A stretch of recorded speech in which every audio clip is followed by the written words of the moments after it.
So what's up mga katots, Mio Gaming tayo ngayon. So dito kami ngayon sa Midsayap papuntang Tacorong. Full pack yung Mio. Kumain muna kami dito. Shoutout sa sa dito sa Karinderya, libre yung bang ulam. Salamat. So alis na kami papunta na Tacorong. Pag magawi kayo dito sa may Midsayap dito sa may papuntang Cotabato, right side yan, Sukada Food Station. Masarap yung mga ulam nila. Hindi sa nilibre yung ulam namin pero totoo masarap yung ulam. So Mio Gaming tayo ngayon. Ang daming dala.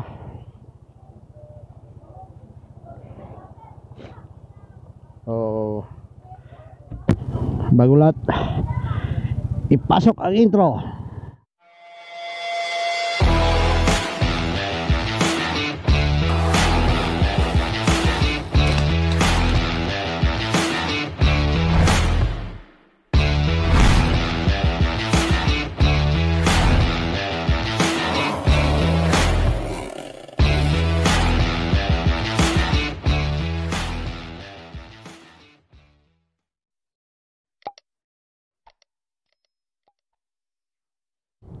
Ayun na nga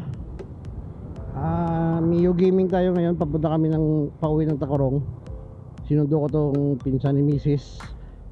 na si Charm doon sa Libungan, pero dito lang ako nag-umpisa na mag-vlog sa Midsayap. So shoutout sa mga taga Midsayap, shoutout sa mga subscribers natin dyan na mga taga Midsayap, saka shoutout sa mga brad and sis ko dyan dito sa Midsayap, at saka sa mga lugar na madadaanan ko, lahat ng mga membro ng Alpaca Pagama 1959, Gamakins, Kapatiran. Shoutout sa inyo mga kapatid, at happy anniversary advance. So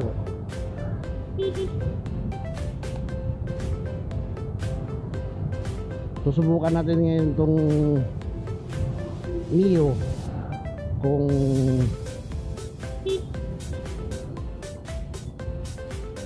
kano ba yung performance niya pag puno at saka long distance. Time check 2:12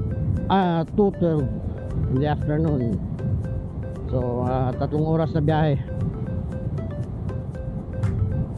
Bali wala pang 1 month itong itong Mio na to. So ngayong araw lang to na yung ORCR dadaanan namin doon. Kaya sana ligtas yung pagbiyahe namin. Tsaka nga pala mga katots, hindi ako sanay mag drive ng Matic. kasi manual guy ako mas type ko yung manual dalhin, yung mga parang naked sport type na motor.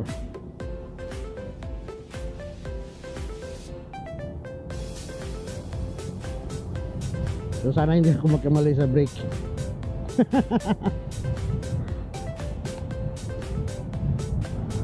Was time.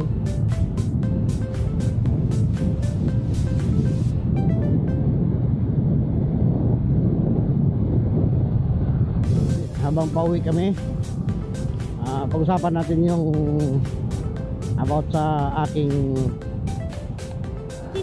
nabiling action cam. Honest review sa Dragon Touch Vista 5 by Akaso. Within 3 weeks na nasa akin. or magwa 1 month na ata. So, ano ba yung mga gusto ko at saka hindi ko gusto sa camera na to. So, pag-usapan natin una yung hindi ko nagustuhan sa camera na to. Una yung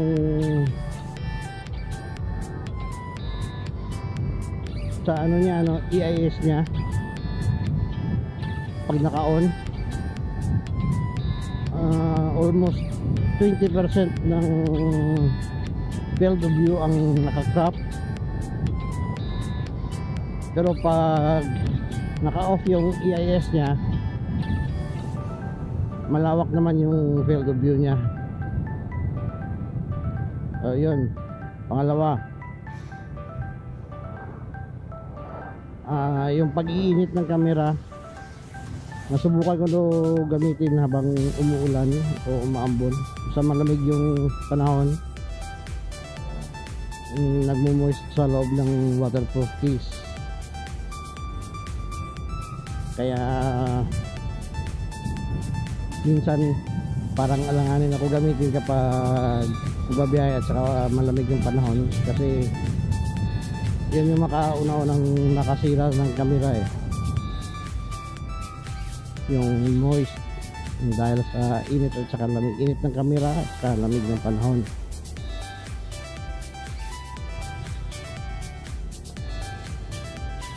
So, pangatlo,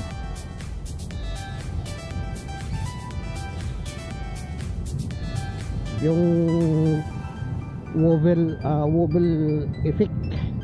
Wobble yung wobble effect ng EIS nya, parang parang umaalon. Pero okay lang din naman kasi mid-range lang na camera, hindi ito GoPro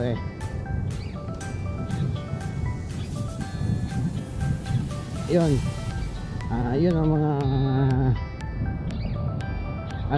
hindi ko nagustuhan sa camera ito.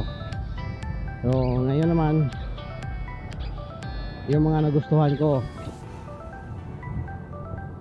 So una sa mga nagustuhan ko nito, yung forma niya, premium look, ganda.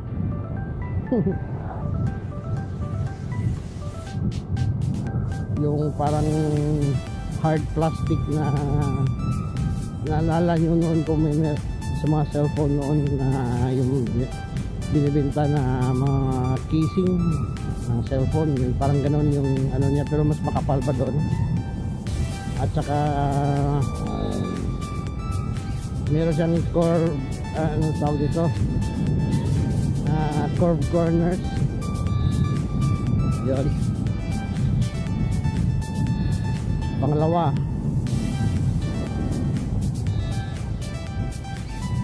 yung capture niya sobrang ganda, sobrang linaw, hindi ka magsisisi sa tira mo. Ayan. Pangatlo, yung pagiging support niya na pag sa yung meron na siyang supported niya na yung external microphone. So hindi mo na kailangan pang i-modify pa. All you need to do is bumili na lang ng external microphone na pang Akaso B50X or ito Vista 5. Isa lang yan doon sa pagpipilian mo sa Akaso store na pa Shopee o Lazada, kasi iba yung sa Akaso B50 Pro at saka sa B50 Pro SE, iba din yun, magkaiba din yun. Saka sa ibang B50 series ng Akaso camera. Iba-iba yan sila. Ang ano lang, yung Dragon Touch Vista 5 at saka yung sa B50X ang iisa.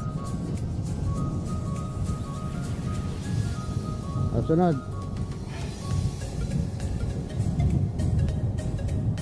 yung ano niya, yung interface niya, user interface, touchscreen, napakadaling i-navigate, at saka hindi maliliit yung mga letra ng ano niya, menus niya sa settings. Kaya madaling pindutin. Yun, ano pa ba? Parang wala na ako may isip na ano pa eh. So yun, pag nagbabalak kayo bumili ng action camera na gagamitin nyo sa pagmumotovlog, isa ito sa mga mai-recommend ko na budget cameras under $100, kasi nasa 4,000 lang lahat eh. Kasama na yung external microphone nya. At saka ano pa pala, isa pa sa mga nagustuhan ko, yung battery life. Kapag fully charged na ginamit mo sa umpisa, mula sa pag-umpisa ng pag-vlog mo, aabot ng almost 2 hours. So saan ka mahanap yun?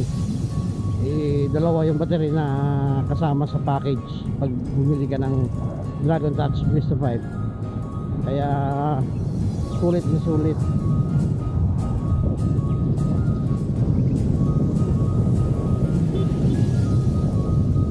Okay, that's Lord.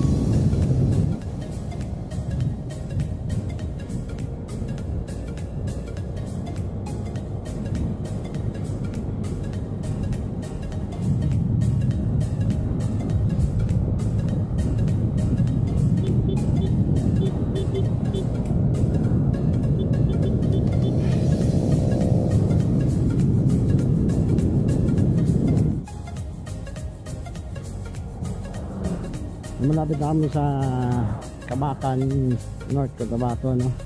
So shoutout sa mga taga Kabakan na mga subscribers natin dyan, at saka mga brad and sis sa Alpaca mga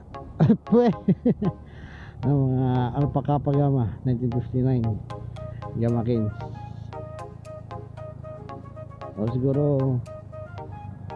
dito ko na lang tatapusin yung vlog ko, ano, kasi baka hindi aabot ng Tacorong tong battery. Hindi talaga aabot ng Tacorong kasi 3 hours yung biyahe. Tinatamad na ako magpalit ng battery.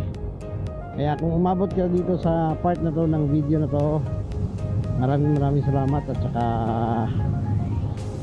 kung bago kayo dito sa channel ko, huwag niyo kalimutan na i-like, share, at saka siyempre subscribe. Click the subscribe button nasa baba ng video na to, yung pula. At saka paki-hit na lang din yung notification bell na katabi ng subscribe button para maging notifikado kayo sa mga next upload ko. So paano mga katots? Ride safe always, and don't forget to pray first before riding. Ciao, ciao, ciao. Merry Christmas and Happy New Year.